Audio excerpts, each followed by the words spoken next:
Huddle Up Podcast is sponsored by Arena Eats. Log on to the website arenaeats.app, that's arenaeats.app, for the ultimate fan experience. At your favorite sports venue, Arena Eats mobile app, pre-order, express pickup, and in-seat delivery.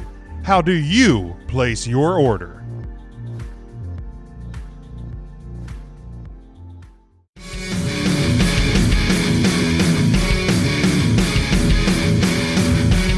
Let's start in Philadelphia. I feel like we've done this before from time to time on this show this season, and with the Philadelphia Eagles. And we'll start with this past Sunday night. Sunday afternoon, we saw the New York Giants defeat the Dallas Cowboys, and then needing the Philadelphia Eagles to beat the Washington football team to give the Giants the leg in.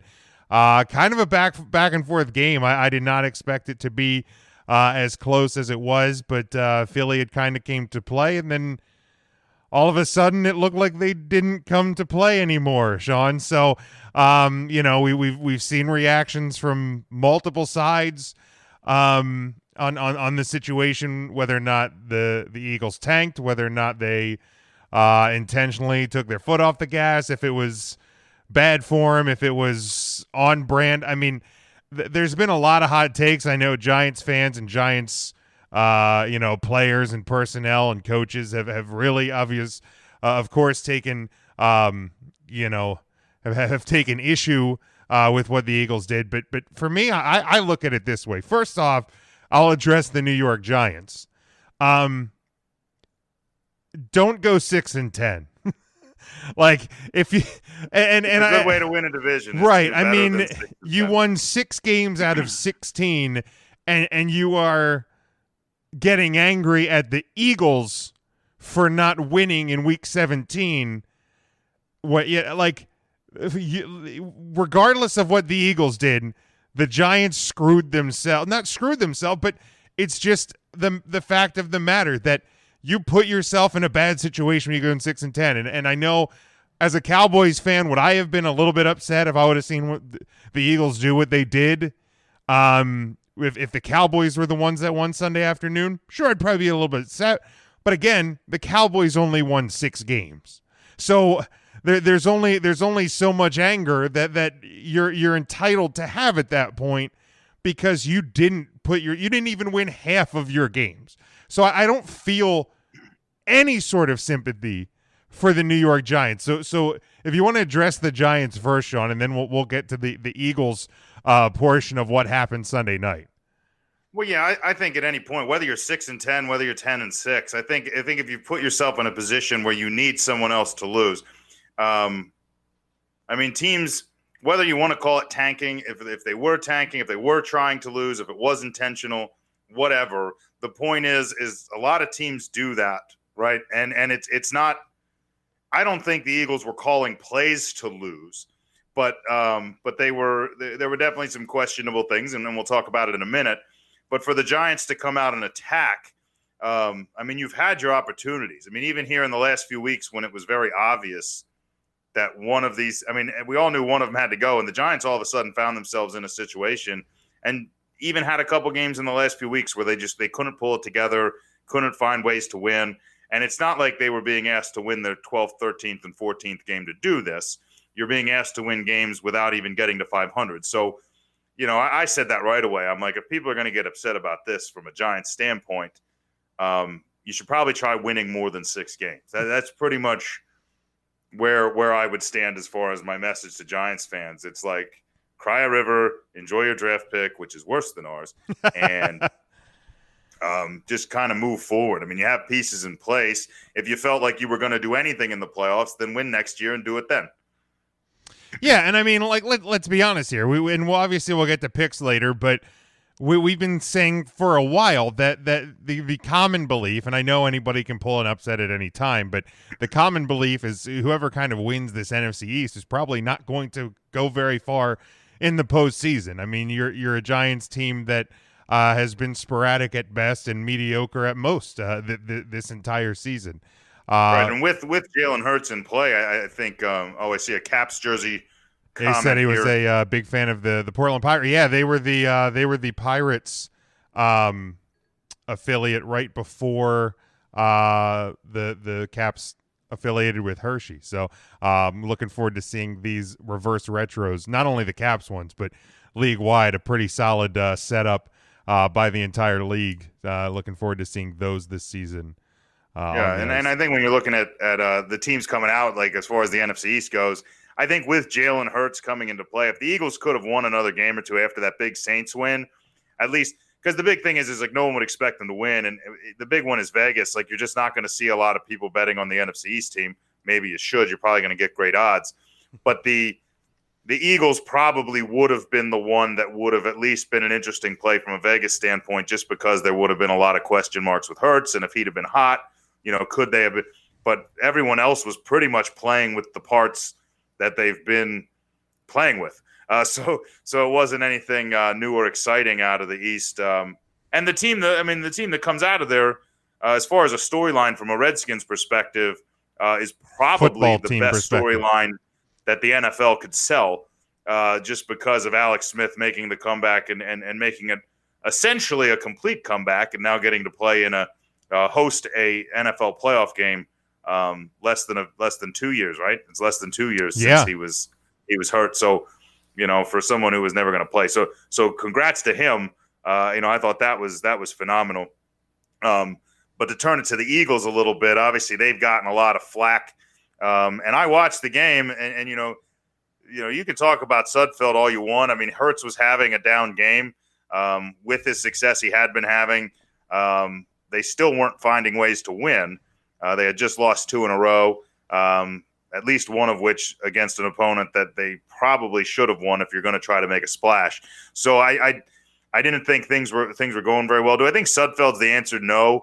I did see some people commenting, and I couldn't find the article. I saw some folks saying that Peterson had alluded ahead of the game to the fact that Sudfeld would probably see reps. And if he did indeed say that, I think, it's not surprising it was for a whole quarter. I don't know. Maybe you're assessing what you have in him, especially if you're going to ship Wentz. You want to find out, do you have a 2? There's a lot of reasons to bring Sudfeld in. And they're like, well, not to win a game. It's like, well, the Eagles winning the game was fairly inconsequential from a franchise standpoint. Right. For an integrity of the game, everything else, you got to remember the Eagles. This isn't the Eagles' last game in the history of the franchise, first of all. So there's a whole future ahead, and you're considering now shipping away a guy that you paid to be your franchise quarterback and handing it to a kid that's played 3 or 4 games. So you may want to just kind of see what your insurance policy looks like against a team that actually needs to win. A lot of times in this scenario, when a team's tanking their last game, you're playing against a team that's also tanking their game. So you're kind of seeing backups and things. And the Redskins are a legitimate pass rush. Football team. And we learned pretty much what we knew about Nate Sudfeld. He is who we thought he was.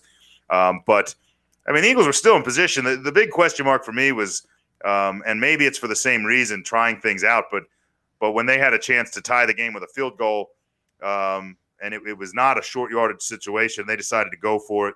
On the Redskins side of the field for what would have been a fairly short field goal to tie the game. That's where it felt funny to me. But, my take on it's pretty simple. What we said with the Giants kind of covered it, and the fact that nobody is the difference obviously being that Pittsburgh has a game to prepare for, but the Browns, Miami Dolphins needed the Browns to lose this week, and the Steelers sat a lot of players. So whether they have a game or whatever the next week, from a league standpoint and integrity of the game or integrity of the league or letting a team back in, especially a division rival, it was questionable to me. Ben has to be pretty hurt. I don't think that would be a situation where you would want a Cleveland team sneaking in, especially since now you have to play them again.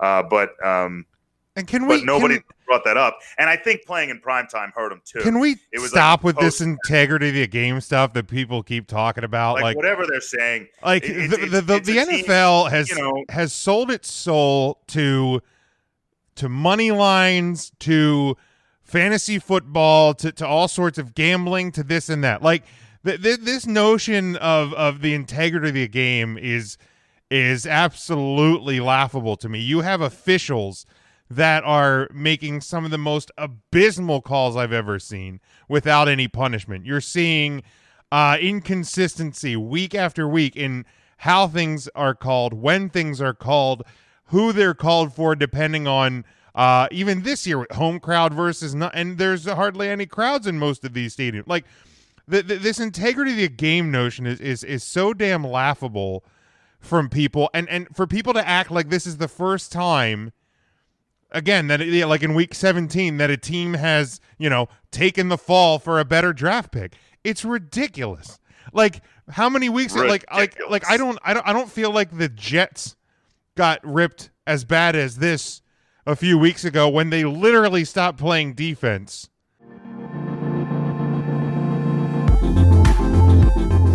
Huddle Up Podcast is sponsored by Arena Eats.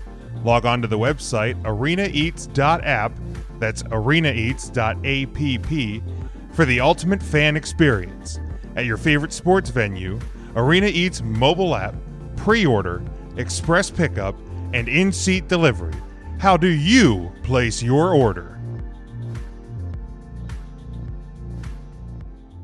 I'm going to bring up the Jets. I feel like you're also only a few weeks removed, and we talked about it on the show when the Jets won a game, and all of a sudden the Jaguars getting the first pick was very realistic, and the league and the fans and the people in New York were livid because the Jets tried to win a game and succeeded in winning a game, and then to win a second one.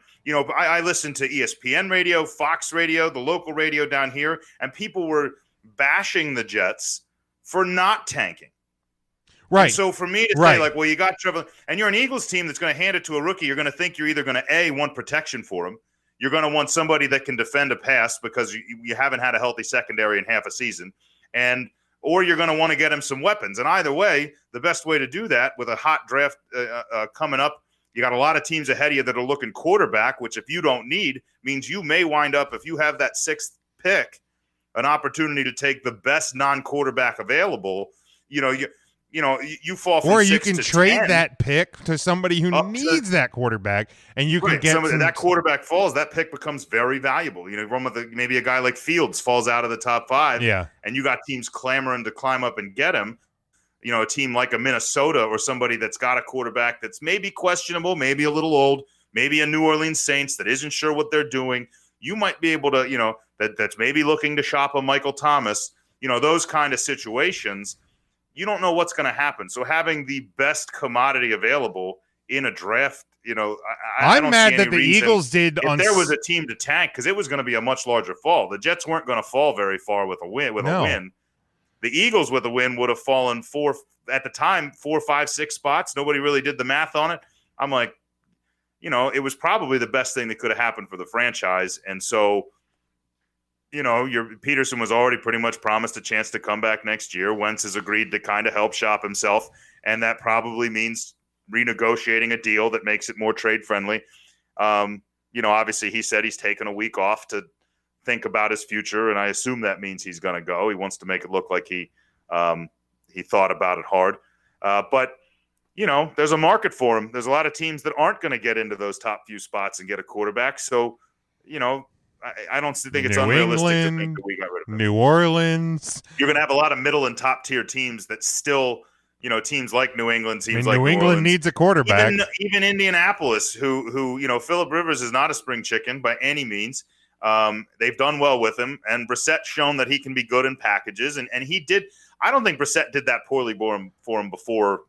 They went out and but if Frank Reich is sitting there looking at Carson Wentz, who he knows well, and he knows had success, and he's had success with him, why wouldn't especially when I hear and to close also, the thought Nick on what Foles happened may Sunday, end up on the market.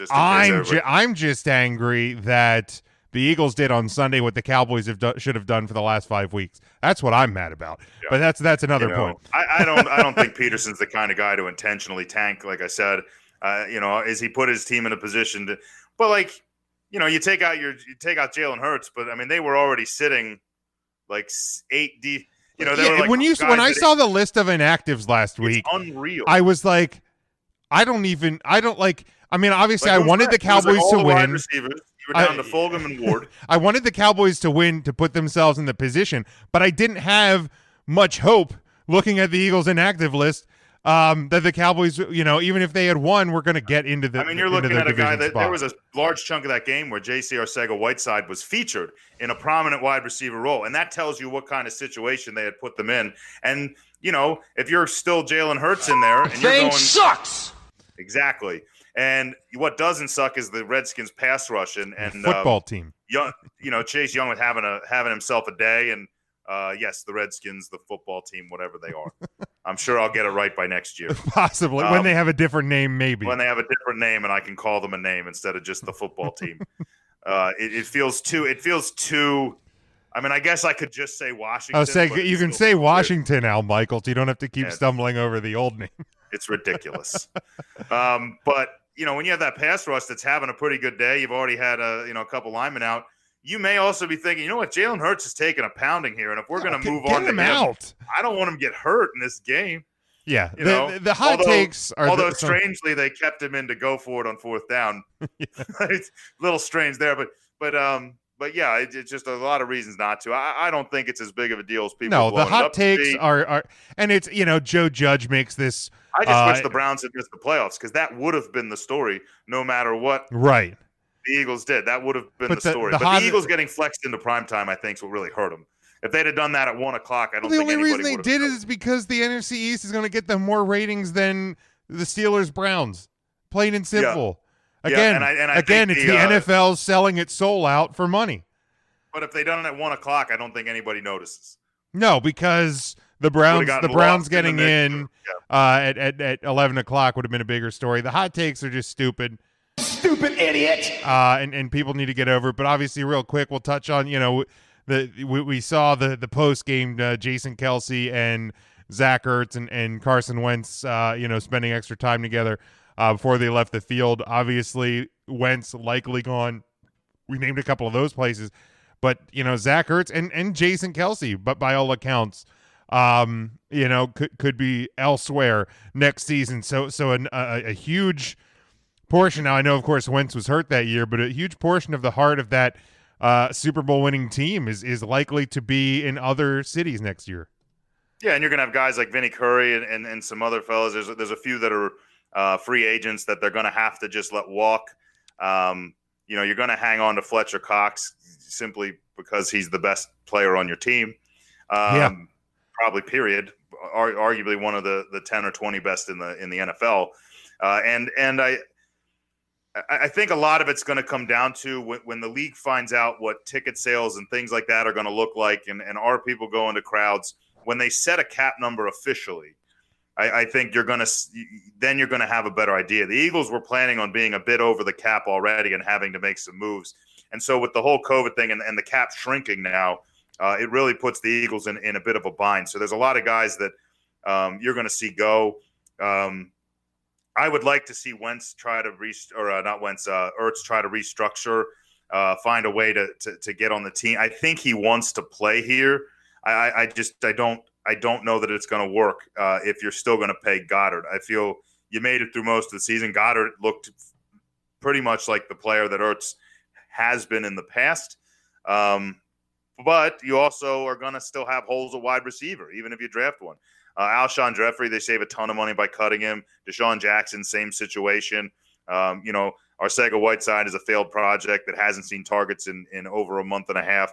So I don't really – it's very questionable. Travis Fulgham kind of crashed back to earth. I think he's going to have a roster spot, but in all honesty, beyond a fill-in fourth, fifth, kind of desperation guy, I don't see him being the featured guy going forward. So, you still have holes at the wide receiver spot. I think that's a legitimate draft pick spot. I think if you sit where you are and the receiver from Alabama were to fall to you, I think there's a good chance that's a scenario based on the number of receivers they're going to have going.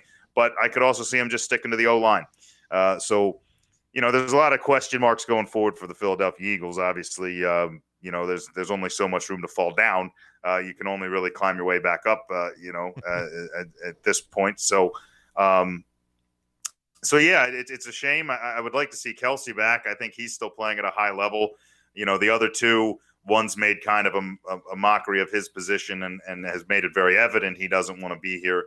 The other is the opposite. So, I'd like to see Ertz work. I'm not sure I do. without a huge pay cut. But maybe Kelsey can get something done. But it is a shame. It's sad to see all these things happen, but it's the way of the league now. Yeah, I mean, you look at the Washington Capitals roster. There's a lot of big pieces from the Stanley Cup. I mean, Braden Holtby is in Vancouver now, wearing number 46 or something like that. It's just it's just the cap numbers and the contracts and the way contracts are built. It's it makes for some good parity, because those contracts, as they get bigger, they get an opportunity to go to a smaller market that maybe has the cap room to eat it. Whereas, the big cities and the big markets are going to – it's so much easier to win on a quarterback on a rookie deal because you can put pieces around him. So it just seems like once you pay him, things start to fall apart. So, you may see that in Kansas City here in a few years, as the other contracts start to build around Patrick Mahomes. You're going to have to make some choices, much like Seattle did with Russell Wilson and some of those pieces. So, I don't know. It'll be interesting to see how the league unfolds, and I think we'll obviously get to the picks here shortly, but plenty of good football left for the year, and fortunately for us, our teams aren't a part of it, because I think it would have been embarrassing. Our teams are not the ones that are going to get embarrassed this week.